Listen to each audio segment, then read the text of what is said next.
Death and power are close cousins.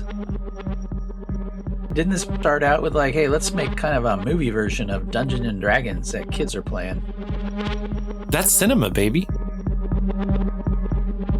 Running a temporal pincer movement. A what? Pincer movement. But not in space. In time. Rumsniff vår åkmästningen av. Ja, Hello and welcome to The Good, the Pod, and the Ugly, a film podcast. We are in season 17. We are doing a 4x4, 4 films by 4 directors. The overriding theme for each director is we each consider them a hack, but in a good way. We are on part 2 of our Peter Yates 4-pack with Krull. We're pairing it with last week's Bullet, starring Steve McQueen. I am your host, Ken. I am Thomas the Magnificent, short in stature, tall in power, narrow of mind, and wide of opinion. And I'm your humble cyclops, Ryan. Aw. That's not impressive, but adequate. Oh, fuck, we're doing Krull. Krull. So this is paired with last week's Bullet. These two films have a few things in common. No. Both have one-word titles. Okay. Both have air travel fails. Because Ergo the Magnificent, his introduction. Both have pigs. Mm-hmm. Both have blonde. Both have a blonde woman who offers a blonde hero a meal which he declines. Both have a villain killed by fire. The conclusion of the car chase. Yeah. Okay. Very good. Both have handcuffs and thieves. Wow. Woo. You have about 8 hungry mans in it. In the forest, but also in the bodega, right? Yeah. Okay. Both have dogs. One's in a taxi and it's a bobblehead, but what Ergo turns into. Yeah. And both, this is a little bit metaphorical, a man is caught in a web. One of intrigue and lies, and one literal. Yep. And Also, both... Oh, you have one, Ryan? Yeah, neither plot makes any sense. True. And I guess in both, a character takes on somebody else's identity. Ooh. Yeah. Very nice. Wow. So basically, 1983's Krull, same movie. Yes, Bullet. So before I talk about other films you could have watched, Ken, Krull, switching gears for this week. Dude, Yates has another 15 years of movie making after this film, I realized. Yeah, You decided to say this is going to be the bookend. This is going to be the last film of his that we cover chronologically. Yeah, because I didn't want to pull a Jack and pick movies other than this one. I really wanted to do Breaking Away and The Hot Rock, and of course you have to do Bullet. And the whole reason that we are doing this entire season of Hacks was Friends of Eddie Coyle, as the same director as Krull, melted my brain, and that's how this whole thing started. So I had to put it on here. Okay, so we could. First time watching? Did you watch this in the theater with your dad and brother? I thought I had, but then when I watched it yesterday, I was like, I've never seen this movie before. Really? I may have aged out of it at age 12 when it came out, because I hated the Return of the Jedi. I thought it was fucking stupid. I was 12 years old. I was like, oh, I want some manly action movies like Bullet. So no, I this is my first watch. Wow. Ryan? Oh, I can't tell you how many times I've seen Krull. It was on cable a lot when I was a kid, so I saw it many times there. And then it became a fun eye candy rental and something to goof on when I was in high school and college. But this is the first time I've seen it in at least 20 years. How about you, Thomas? It's the first time to see it, though I guess poster is fairly iconic. Mm-hmm. And I thought I had seen this before, but I realized that I had watched a film called I Come in Peace. Yeah. AKA Dark Angel. Mm-hmm. That is actually the weapon. Like I thought that was what I had seen. No, I had never seen this before, because in that movie they have like the spinning disc. Yeah. That Yeah. So no, this is my first watch. Really remember the amount of advertising in DC and Marvel Comics at the time, like full color back cover, inside front cover ads for this film. And, they tried to make this a whole thing, a whole big marketing thing, like, the Star Wars vibe. Were there toys? Yeah. I know that there was an Atari game, but I didn't know if they went maybe a Nintendo game. They went all out thinking this was it, man. This is going to tap into that demographic hardcore, and it did not. Well, other films which did not get toys, unlike this, Sudden Impact, also in '83 that we covered. Woo. Risky Business. Woo! Really? Yeah, Scarface. Wait, really they didn't get toys, or really it was in 1983? Really, it was in 1983. For some reason, I thought it was later, but that makes sense. Okay. And I guess Eric isn't on this podcast, so he would say something to that. Yeah, he'd go woo. Okay. Hey, good luck on your colonoscopy, dude. Silkwood and The Keep. Wow. Which The Keep has a little bit of aesthetics that are similar to this. Yeah. I would say. And I don't think we covered it, but Cage was in Valley Girl this year. And this would be the year after Poltergeist and E.T., which we did cover, but it's the year after. But for my mind, that hurt a little bit because I was like, oh, wait, they could do those special effects? Yeah, Krull is a fairly notorious flop, isn't it, Ryan? Yeah, I mean, I think so. It certainly has attained some kind of cult status, but it was definitely positioned to be a British-driven Star Wars, follow-on. But British people were in Star Wars. They were the baddies, weren't they? Yes, but they didn't originate. Star Wars is a kind of almost an inherently American movie, I think. And don't you have Qui-Gon Jinn in this movie? Mm-hmm. Yes, you do. And Robbie Coltrane. Yeah, a weird fucking cast. And I think Robbie Coltrane is dubbed over, as is the lead actress, right? Oh, is she dubbed over? Yeah, yes. That's what I read. Okay, by Mrs. Mamet. Lindsay Krause. Oh, so this is like Greystoke, The Legend of Tarzan, where Andy McDowell was dubbed over by Glenn Close, I believe. Wow. So I did a little bit of research trying to figure out how to situate this film in my mind. To give a little bit of chronology. So preceding this would be Clash of the Titans in 1981. And then after this, like the year after, in fact, one of the people in this, Buddy Jones, is going to be in Dune the next year. Freddie Jones. You say Buddy? I did. Is his name Freddie? Yeah, Freddie Jones. Oh, okay. He's probably somebody's buddy. Yeah, maybe I'm confusing that because the guy who wrote this was Stanford Sherman, who also wrote, do you know this kid? What else he wrote that we've covered on this podcast? This is the writer Any Which Way You Can. The sequel. Yeah. Wow. So you were saying two of the worst movies we've ever covered on the podcast were written by the same guy. Surprisingly. Not taking your reactions yet. But yeah, Star Wars, the final Star Wars is the same year. So you could, I guess, either go watch Krull or you could watch Return of the Jedi, right? Yeah. There is a interesting wrinkle in the creation of Krull that has echoes in a later Star Wars film.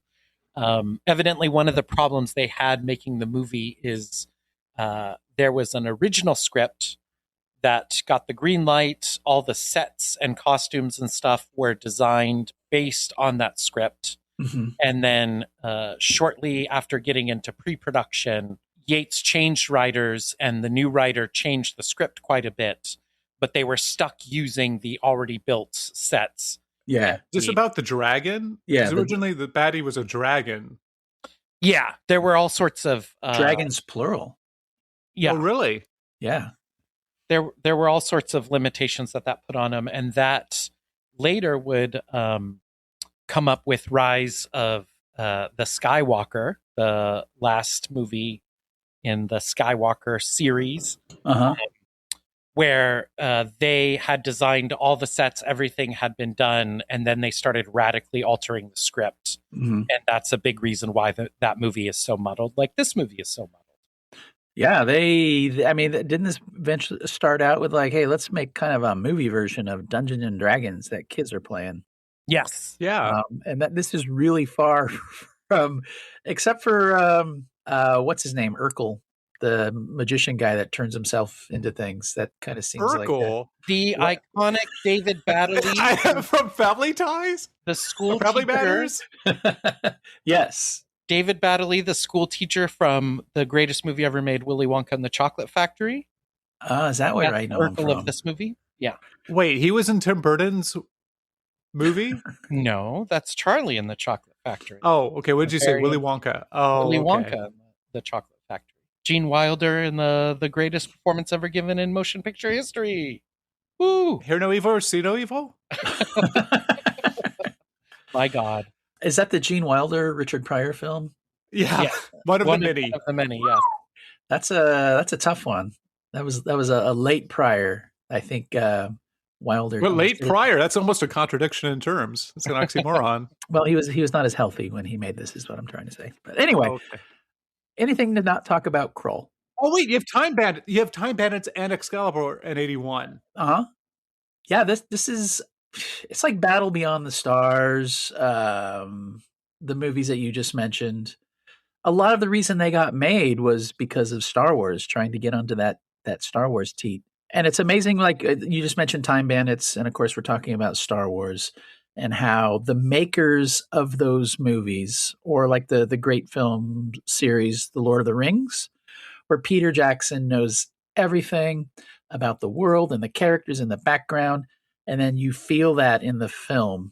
The way this film came about, you were just mentioned the changes in the script, and even in the what the whole movie was about, changed so much.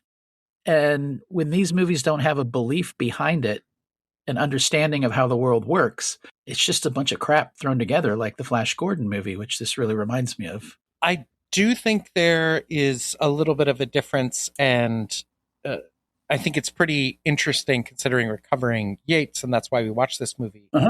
This movie could have been so much better if Yates had shown up to direct it, but it is really, it's really lacking in creative vision, particularly, and it's most pronounced during any kind of action scene, which is just shot in the laziest, most stale way possible, with fixed cameras, shooting massive battles with tons of extras and shit like this.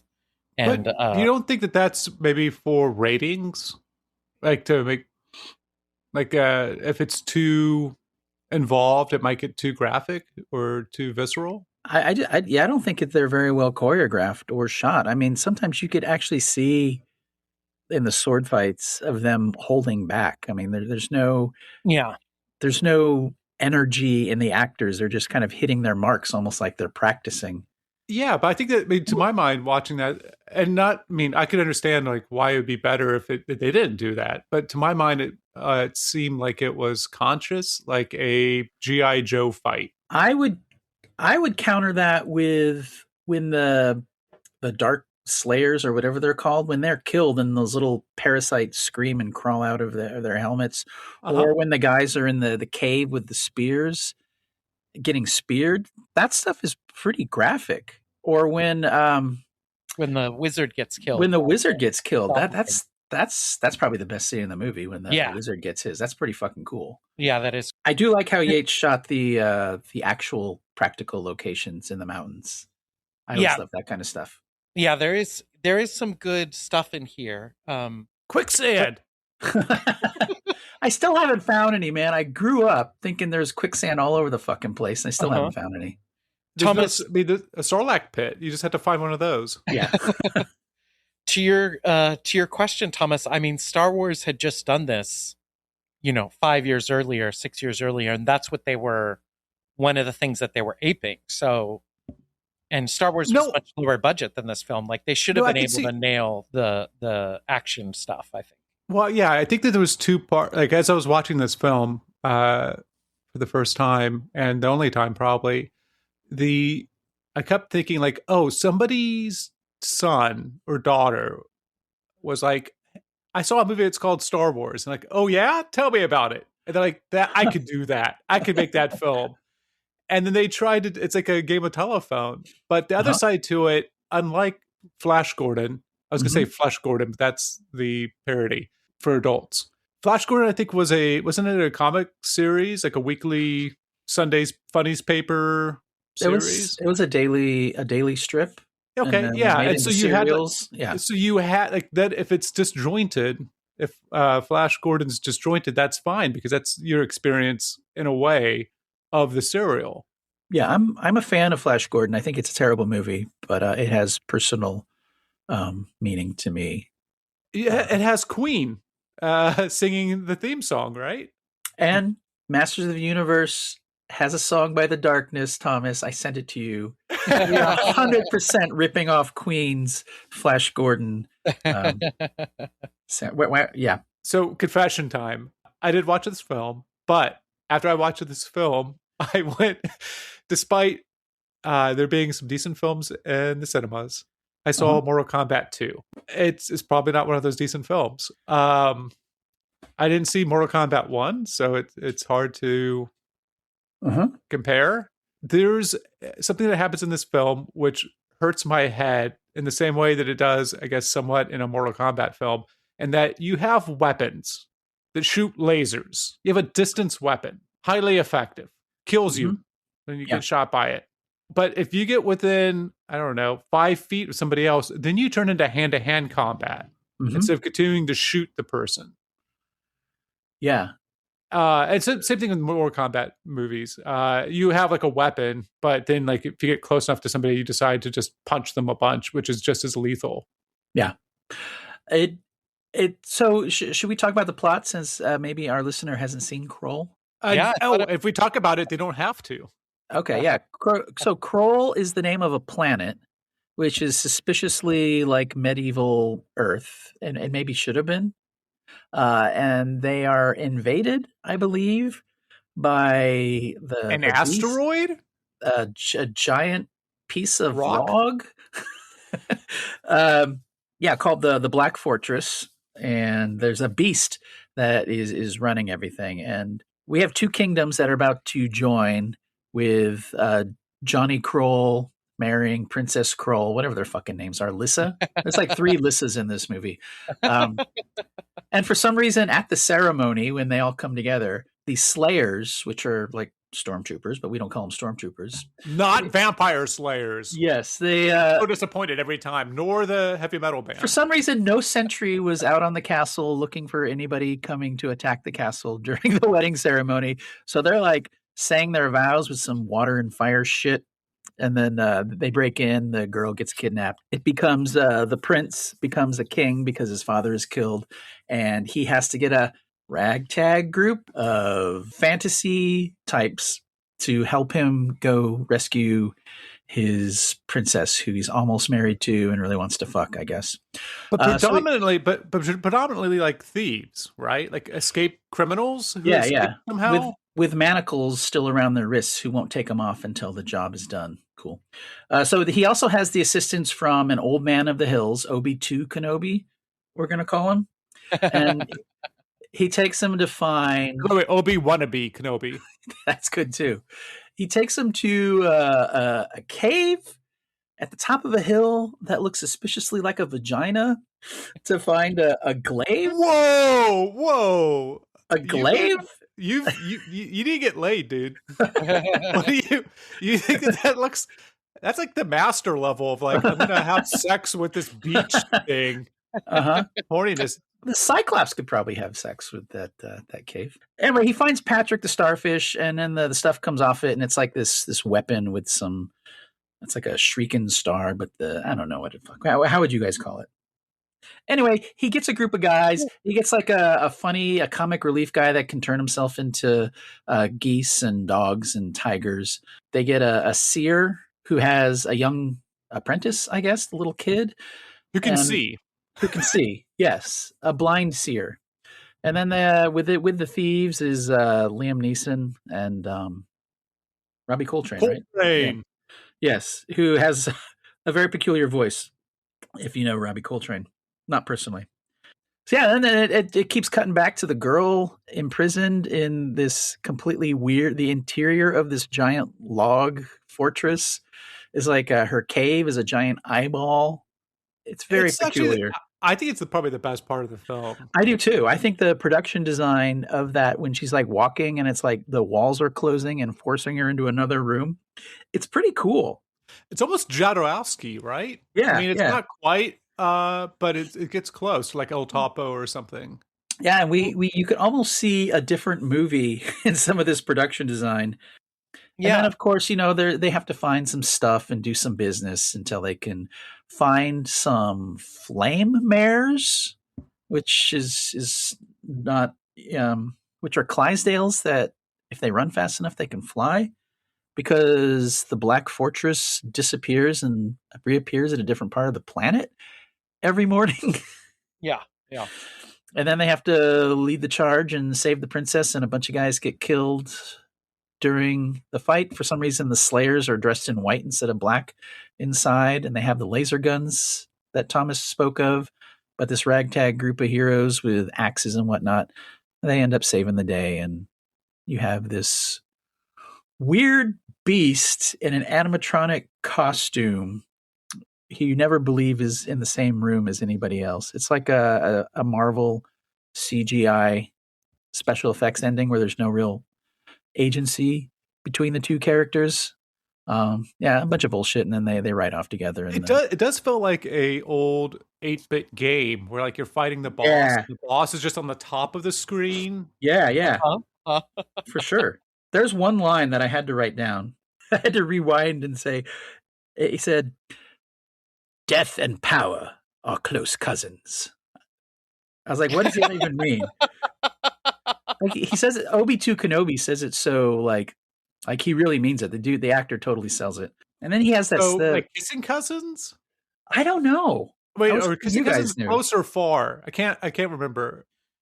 Yeah. I just think that's really bad writing. I don't think it has any meaning. Okay. Possible. Okay. The actor who plays Obi-Wan really sells it though. Yeah, Obi-Wan Kenobi going into the spider cave. The web lady who he gets to see as a young person, but she has to keep looking at him as an old fuck. And then her name is Lissa, and then she wants to help because the other Lissa, and then there's this weird looking translucent his spider. Ex? Yeah, it's his ex, right? He 86'd out of there whenever she got pregnant or something.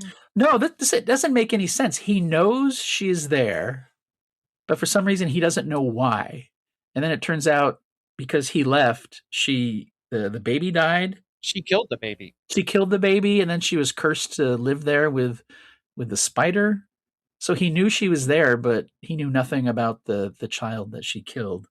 It makes no goddamn sense. Yes, and I think it's a real shame because certainly you can clown on the sets and the costumes and stuff, but I think if Star Wars were shittier, you'd be able to clown on all that stuff there too. I just feel like this is everybody brought their A game to this movie, except for the screenwriter and the director. Yeah. Everybody else is trying really hard. They're doing great stuff with what they're given. It looks fantastic. It reminds me a lot of David Lynch's Dune in that the set design is just literally out of this world. Yeah. But it can't. I think David Lynch's Dune does everything a little bit better, but this just can't make anything work or happen. Again, Yates wanting to do this movie because he was interested in doing a kind of a special effects movie. So it's like out of curiosity. It's not like he's like, I started reading Tolkien in the womb, so I've been ready to make a fantasy movie since I was a child. I made my own Super 8 stop motion movies when I was a kid. There's no real desire and familiarity with this type of storytelling. I think he could have just walked into the British, like he could just walked into the producers and said, "I'm British," and like, you're Americans. You're kind of magical. I'm sure you can pull it off. Yeah. Yeah, again, I just think that there's also the lead who plays Johnny Krull is just he's kind of a charisma black hole. Yeah. And I'm sure he's a fine young man and whatnot, but it's like there's nothing about him that's like, oh, this guy is a fucking hero. Like when you see Harrison Ford or even Mark Hamill. Yeah. It's like they I was okay. I thought you were gonna say he's just like a Mark Hamill, but in a bad movie. Well, Mark Hamill needed Harrison Ford to play off of, and they try and make the other dude, the guy with the manacles, that character, but he's kind of a drag. Yeah. Well, one thing on this rewatch that I noticed about Krull is nobody does anything.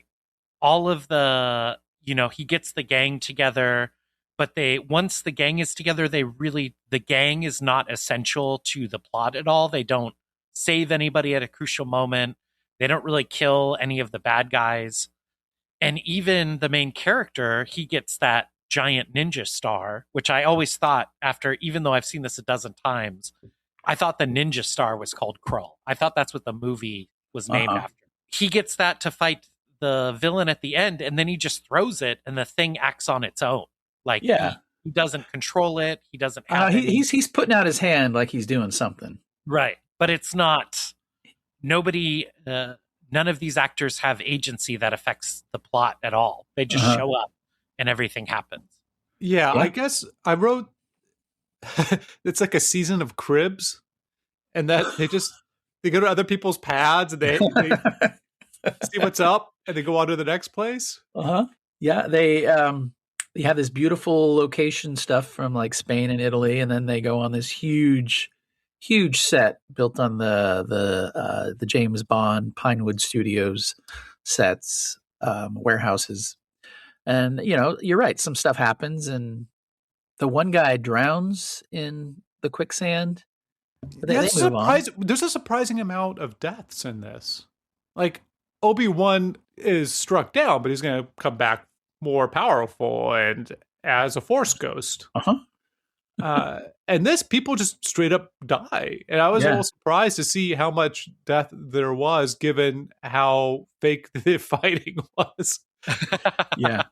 And there's something interesting about the Cyclops, where the Cyclops sees, like, they were cursed from one eye to two eye, or from two eyes down to one eye, and now they see the future, but that future is only their death.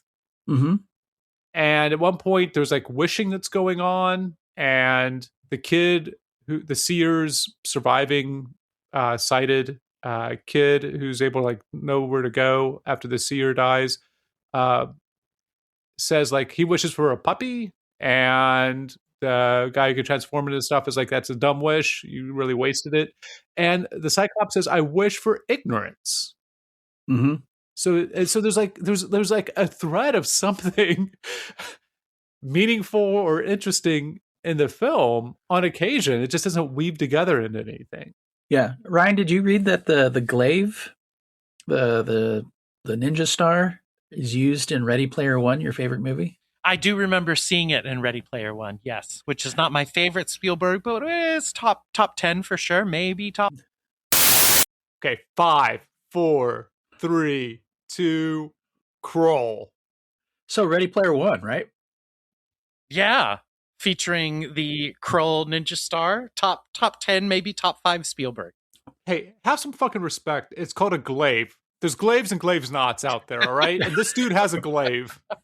It really does feel, you were talking, Ken, about his, like, the dumb thing about this film is it says you can't use the glaive until it's the right moment, which makes no sense. But then when he does use it, and I guess the right moment for what it's designed for, question mark, it really is just a video game. Like he's got like the power glove. Yeah, but it's not even like in the second Mad Max movie where the kid has the cool boomerang, but he has a special glove to throw it with. Yeah. Oh, and the dude tries to catch it, it cuts his fingers off. This is just like, it has a mind of its own, but it has no soul or personality. Like, yeah, this is probably his Yates is for the films I've seen, it actually might be a little bit better than Mother, Drugs, and Speed. Did you watch that? I did. And I heard it was good. By who? How much lead paint fell out of their mouth when they said that? Oh, because I thought it was like a satire. Is it lead paint satire? It's supposed to be a comedy ? Okay. It's like with Bill Cosby and Harvey Keitel. Yeah. But the crazy thing about it is that when they tried to, and again, we're trying to everything we can not to talk about Krull. Bill Crosby got cast because it was turned down by Gene Hackman. Gene Hackman originally was going to be in the role, and he was like, he was too busy filming something else. Yeah, the French Connection too, probably. Yeah, I mean, it definitely is like a slot in, right? You're like, yeah. Hoosiers, who do we want? Well, Bill Cosby's busy, so maybe Gene Hackman. Well, Yates's work after Bullet, he did that impossible to find Dustin Hoffman, Jane Fonda movie, and then the Hot Rock. I don't know what that is.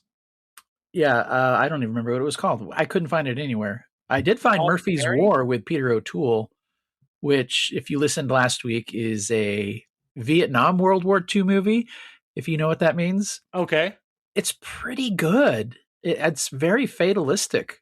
And then I watched For Pete's Sake with Dame Barbra Streisand in her prime. It's a wacky comedy where she accidentally borrows money to bet on soybean futures or something, and then she borrows from the mob, and then to pay him back she like starts delivering like pipe bombs, but it ends comically, and then she has to become a prostitute, but somehow that ends comically, and it kind of plays into Yates's "Hey guys, this really happened" docudrama style. Because so he can do comedy then. I think, well, if you're a Barbra Streisand fan, I love Barbra Streisand. I think that she's like in her prime, one of the most amazing, can do it all stars of her era. She's great. The guy that plays her husband, he's all right, but it's kind of dumb, but I really enjoyed it because she's great.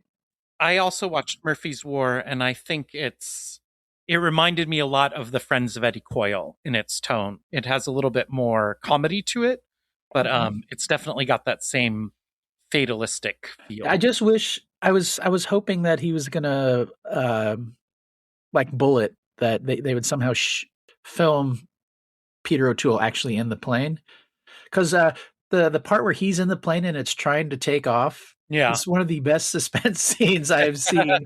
That is hard to duplicate. But then once he gets in the sky, it goes to the blue screen, which is the green screen of the era, and it kind of loses a little something. But yeah, the quote unquote insanity of war that they're trying to depict, that they're still going at each other even after the war is over, is quite great, and the fatalistic ending is a chef's kiss.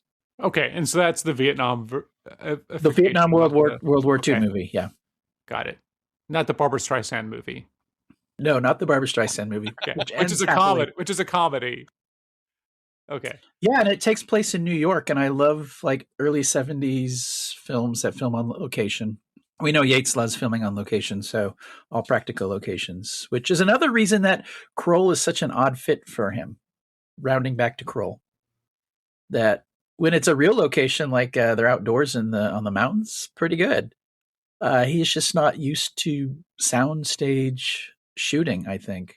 Well, and I don't know how much this impacted the film, but I believe on the wiki, one of the producers said that Yates took a holiday in Barbados in the middle of shooting this movie. Everybody else was on set, and they were wondering where the director was, and oops, he's in the Caribbean. Can't tell. Perfect film. No, really? What? Yeah. I mean, I guess I would have a nervous breakdown probably trying to make this film.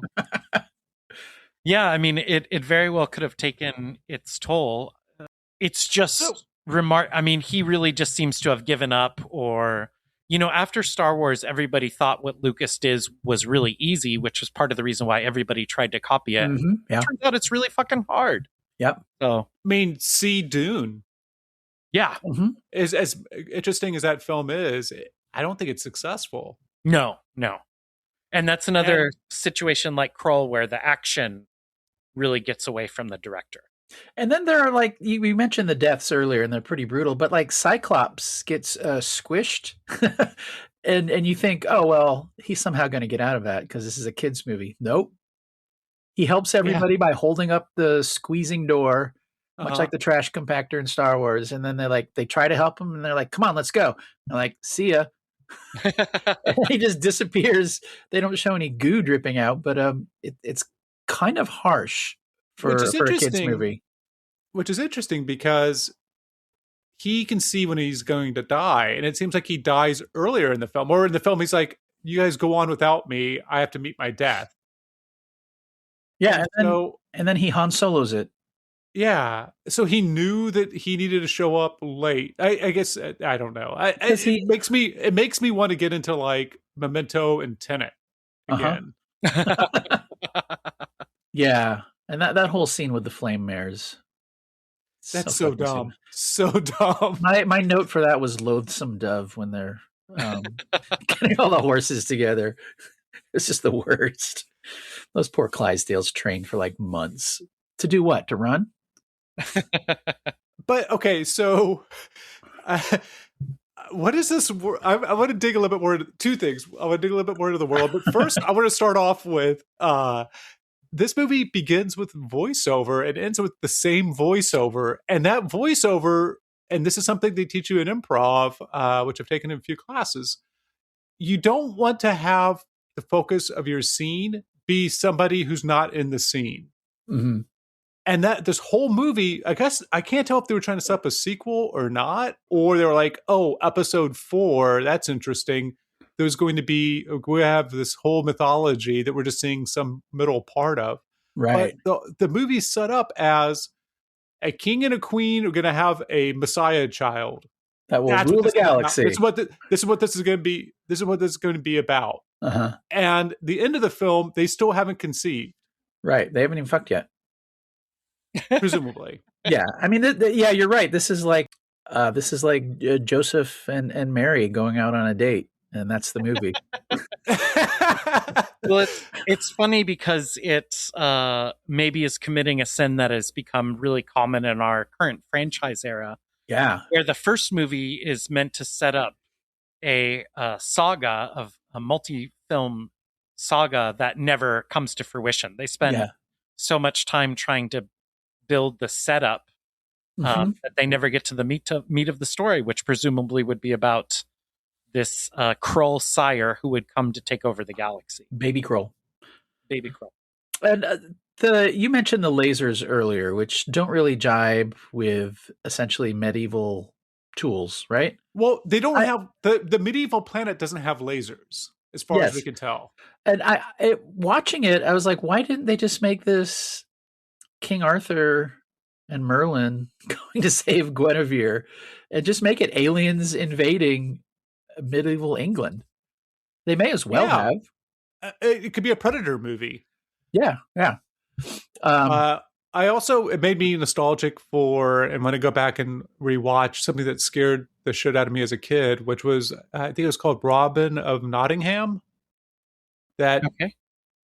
It was on HBO, I think, or Showtime, but it was a British creation, and it was like a Robin Hood story. And I think it was like probably the mid '80s, early '80s that came out, where it was just scary. Like it was like Satanism, and I think Robin Hood gets reincarnated at some point. What? You don't have any idea what I'm talking about? No, it sounds great though. It sounds better than Krull. Yeah, so we'll talk about that for a little bit longer. Robin of Sherwood, yeah. Robin of Sherwood. Robin Hood and the Sorcerer. I've never heard of this movie. No, it's not a movie. It's a television series. Robin of Sherwood. Oh, okay. I think it only had one season. Maybe it had 2. But it was like, I remember it being kind of dark, like Beauty and the Beast was. Okay. With Hamilton and Perlman, is that right? Ron Perlman, yeah. Yeah. George R. R. Martin. speaking of medieval fantasy worlds, was executive producer of Beauty and the Beast. Okay, so to continue what you were saying, yeah, I don't know why they decided to have lasers. So I thought it was interesting at first. It's like, oh, okay, this is going to make this is interesting. You have a spaceship that looks like an asteroid, therefore it's undercover. Which I figured out that it was a spaceship castle thing versus just floating around in space. Mm-hmm. It lands. You have a baddie that might be, I don't know, atemporal or at least maybe disembodied or something. Okay, that's kind of cool. But what are these slayers? They're like, they're face huggers that are in robot bodies, but they're not robots. They're just like dust. I don't know what that is.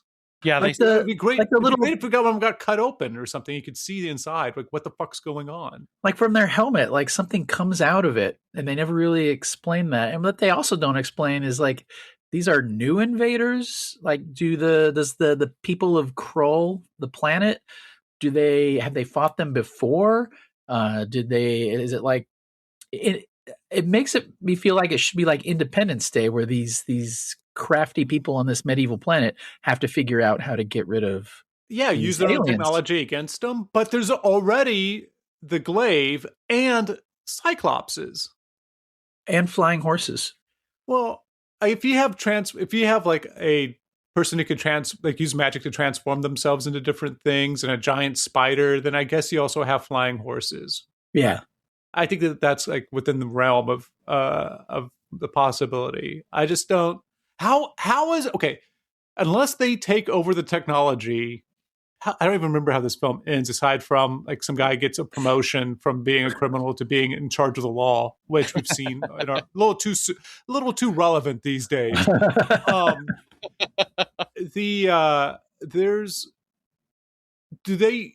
the giant spaceship rock castle thing, does it leave or is it still around? Because I don't know how their kid is going to take over the universe when they have no fucking technology. Like, how are they going to leave the planet? Are they going to fly horses to other planets? That's a great question. How is he going to rule the galaxy? I think this is supposed to be kind of a first contact thing in that, yes, their technology will evolve. They realized they could leave the planet, so they're going to build rock spaceships to go take over the rest of the world. There's no real these people are invading this planetness to it. It's almost like they know of these guys and maybe they have connection to other planets that they've invaded. It's like if you get ants in your kitchen. You're like, not like relatives, but the insects. Yeah. Yeah, okay. It's just like they're like interplanetary ants that show up. And like everybody knows who they are, and they're still like having weddings, even though they're supposedly trying to take over the planet.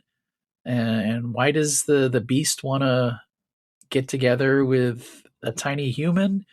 Also, the planet is the size of, I don't know, half of England?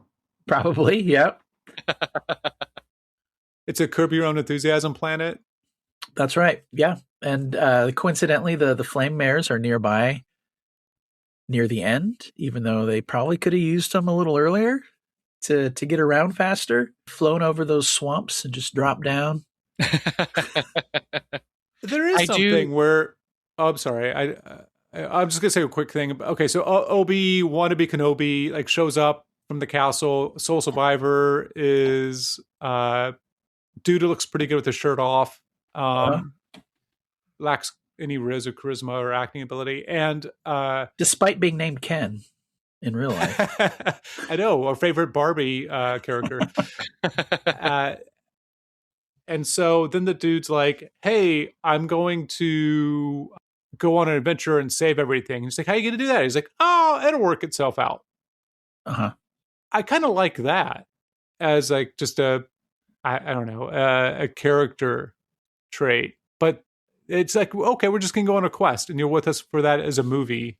Just forget all the genocide that just happened. Yeah, nobody really cries too many tears after that initial scene. Ryan, you were going to say something? Yeah, you guys are rightfully clowning on this movie, which is a bad movie.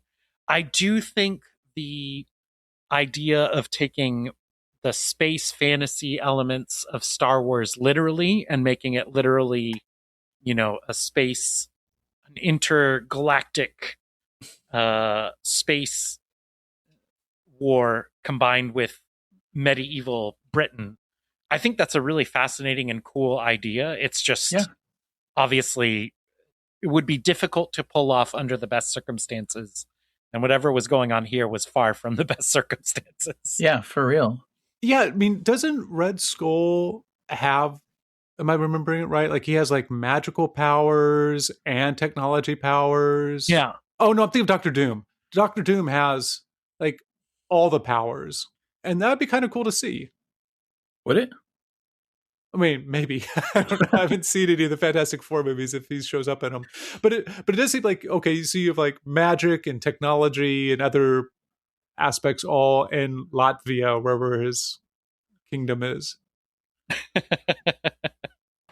One Ron Howard movie we didn't talk about, Willow, which came out, like 4 or 5 years after this?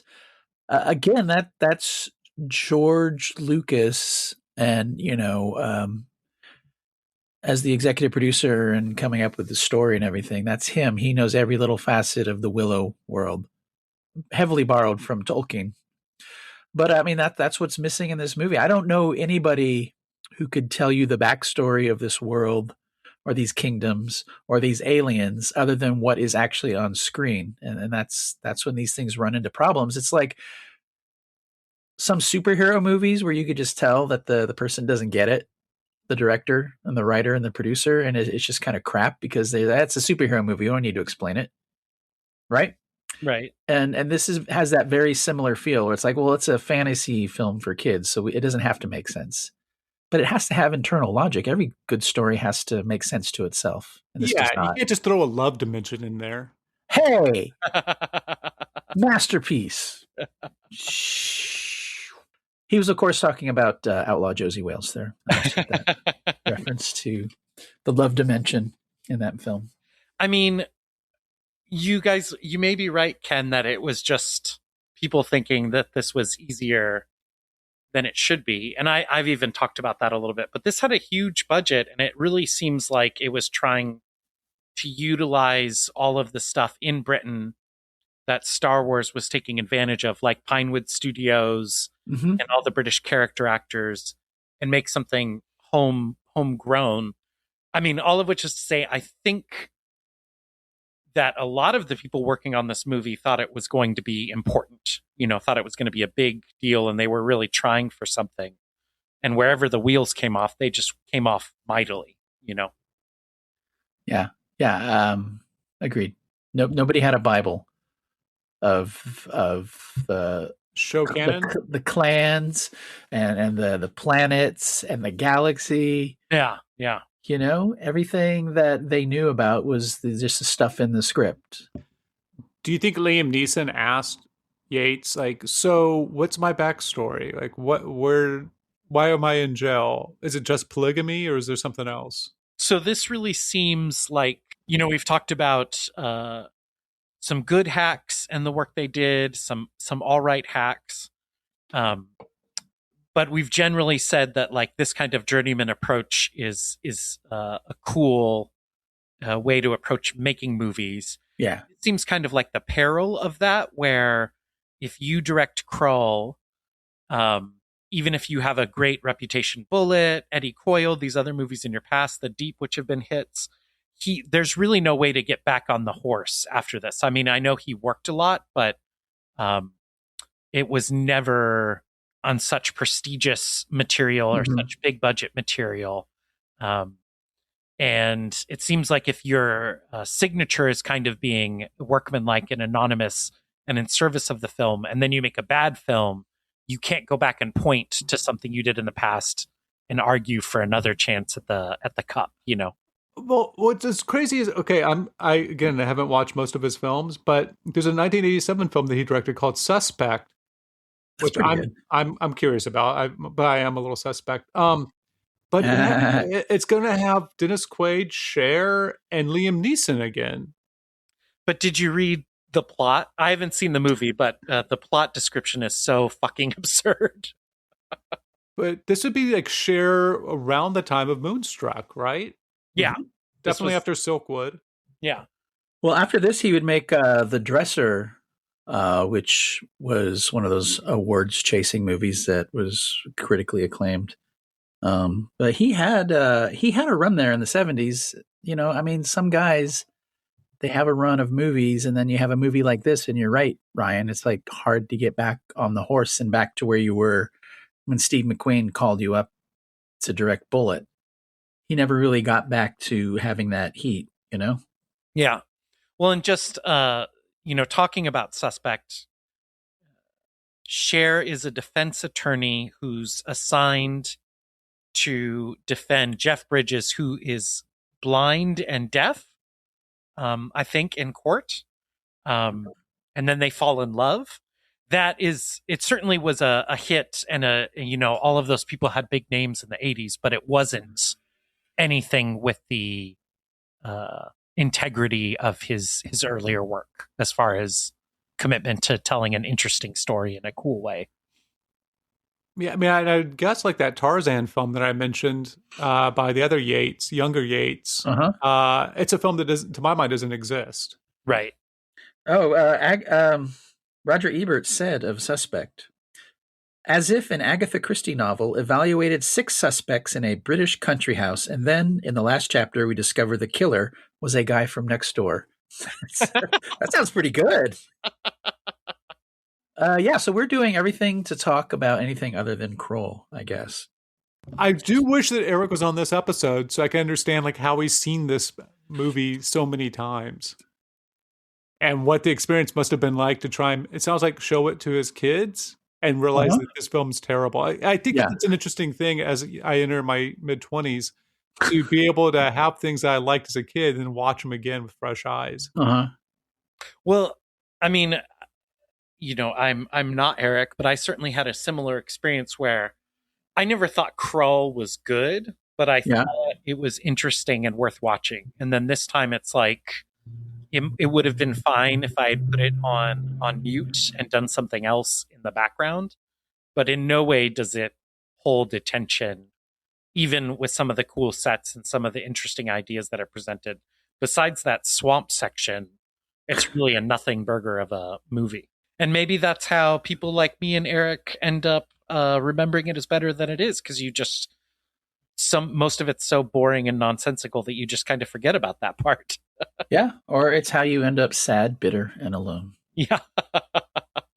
There was an arcade game that they made out of Krull because they tried to market the shit out of this. And yeah, it actually sounds like it would be kind of fun. Oh, like shit, did they have a pinball game? Because I could imagine that thing being like a spinner, right? Oh, yeah. The glade? Oh, yeah. That sounds cool. And then you can make the beast rise like like a volcano in one of those games for multi-ball. Oh, yeah, it does sound pretty rad. Yeah, this movie's much better as a game. We should have just said that an hour ago. It would have been done already. Even maybe better as a role-playing game, a la Dungeons and Dragons. Ooh. I don't know. You'd have to have some type of consistency then. And the Thalco score. Yeah. Oh, the James Newton Howard score for this movie is fucking ass. Is so constant. It's an annoyance, like a fly buzzing around you. It just doesn't stop. Yeah. Telegraphing every emotion and trying to make a scene of a guy climbing a rock being somehow triumphantly exciting. It's very annoying. But I think Thomas and I agree that some of the set design inside the dark castle is kind of cool. That eyeball thing, I was like, this is awesome. Why does everybody hate this movie so much? Yeah, if you could cut this with some Zardoz scenes, I think you would have a halfway decent movie. Yeah. It's like nobody on it knows how to make it trippy, so they just do it straightforward, and it's kind of a nothing burger, as you said. But next week is not a nothing burger. No. It's super sexy prime Robert Redford in an adaptation of a Donald Westlake Dortmunder novel The first Dortmunder novel, I believe. The Hot Rock, which Ooh. I have never seen, but I've been dying to see, and I might have to pirate it because I can't find it anywhere. Yeah, it is a tough movie to obtain. I can't wait. And then we're pairing that with Breaking Away, which is probably the first Peter Yates film I ever saw. Same. The only one until last One by One. Friends of Eddie Coyle. Yeah. Yeah, that should be a great pairing. I think we'll get the bad taste of Krull out of our mouths. I haven't seen either of these movies, so I'm looking forward to it. You haven't seen Krull? We just talked about it for an hour, man. That doesn't stop them, dude. Hey, thanks for the theme song, Ryan. Woo! Woo! Thanks for for the editing. Yeah, you're welcome. You have your challenge presented by this one. Fuck. You thought last week was hard, just cutting out me going on a 30-minute rant about all the cliches of a car chase. Mm-hmm. Try stitching this one together. Whew, it's going to be tough. We'll see you next week for the Hot Rock. All right. Oh, could you do a cover of Hot Cop by the Village People, but Hot Rock for next episode? Ryan, get on it. All right. There's actually a Slater-Kinney song called The Hot Rock based on this movie, but I'm not going to. Is it based on this movie? Yeah. That'd be a cheat. Love Slater-Kinney. Yeah. All right, I'm going to go listen to that song. Adios, guys. Hey, I'm going to charge my laptop. God damn it. In space, time, running a temporal piston, messing around, see how piston move. In space, time, running a temporal piston, messing around, see how piston move. In space, time, running a temporal piston, messing around, see how piston move. In space, time, running a temporal piston. I think the internet just told you to be quiet. Did we lose it completely? What the fuck? Hello? That is how you get canceled. What? What did he do? Ryan?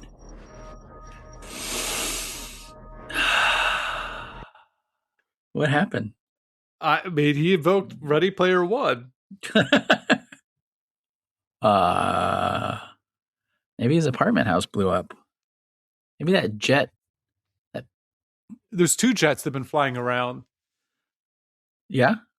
Yeah, I just saw him out my window. I could hear him at your place, so I started looking out my window. It was really low. You obviously heard it. Oh, he's offline now. What the fuck? Do we want to start up again?